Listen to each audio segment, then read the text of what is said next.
I'm sitting today with David Nelson, and we're in Ottawa, and we're at the Canadian AIDS Society Forum for People Living with HIV. Hi, David. Hello. How are now you? you're from the Aboriginal community, right? I am. And I'm curious where Two-Spirited fits in. What does Two-Spirited mean for those who don't know?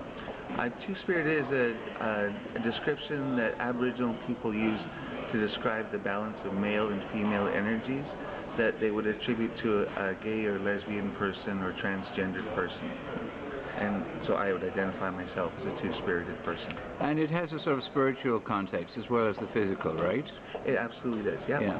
And now, within the Aboriginal community, is there much hostility towards two-spirited people, or is it somewhat different from, regular community, outside community?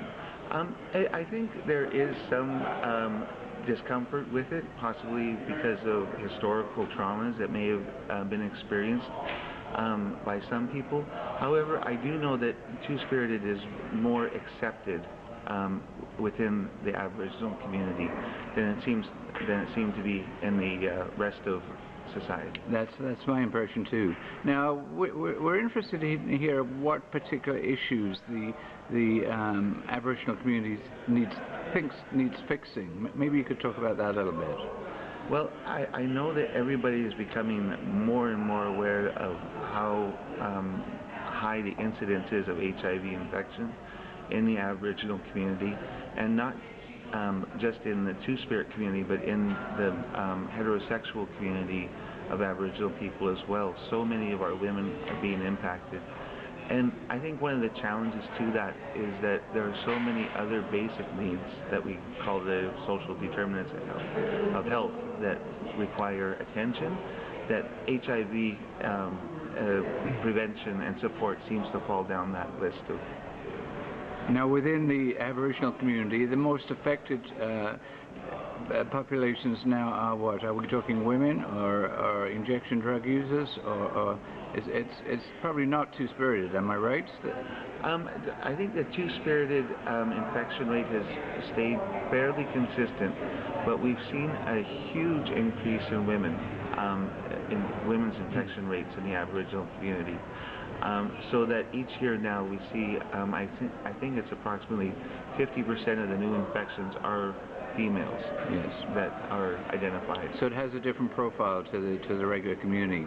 It does. Yeah, and I think the other issue I think I heard talk of today was funding. That like everybody, you have funding issues, correct?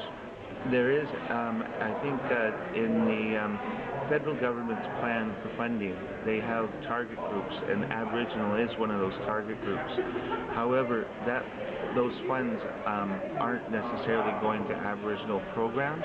They're being rolled into the programs of a number of different agencies and who are trying to serve the Aboriginal population. But the funds that a lot of people assume come from the federal government to First Nations Inuit Health are so minuscule that no AIDS agency in any community would consider that even an operating budget to serve that many people. Right. So, okay. Now, how are you doing, David? You have some issues with your feet. When you came in, I was intrigued by the fact that you were actually using a walker here, and peripheral neuropathy is part of it, right? Which we're hearing a lot about. Do you want to talk about that a little bit? There's the peripheral neuropathy that I've been experiencing since the late 90s, and the effects of that had started out in my feet, and at first it wasn't as it wasn't that much discomfort. But as it's been progressing over the years, whether it's because of the virus or the medications, the pain is much sharper. It's moved up from not just my feet, but now it's like all the way up to my knees and my legs. And it's harder to walk. It hurts to walk. It's become extremely difficult to walk or get comfortable. We've covered this quite a bit in PositiveLite, the subject of neuropathy. Yeah. What kind of treatments have come up for you? Are you getting treated specifically for that, or? I am. It's a hard one, I know. I'm on gabapentin, which is one of the medications they offer for neuropathy. And I think one of the things that's significant that I've learned about neuropathy since I've had it is neuropathy is a relatively common incident in a number of other illnesses as well. So there is a lot of information about it. Okay, good. And in terms, tell me something about yourself, David. What is your passion in life? What do you like doing as I won't call it a hobby, but tell me what you really like doing.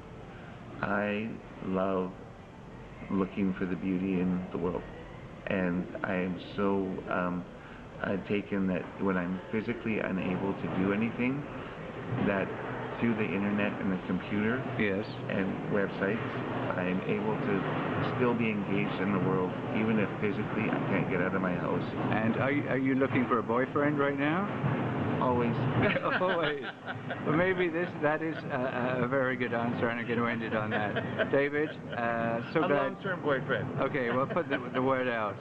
David, who wants a long-term boyfriend, thank you for speaking to PositiveLite. Thank you so much for asking me. I sure appreciate it.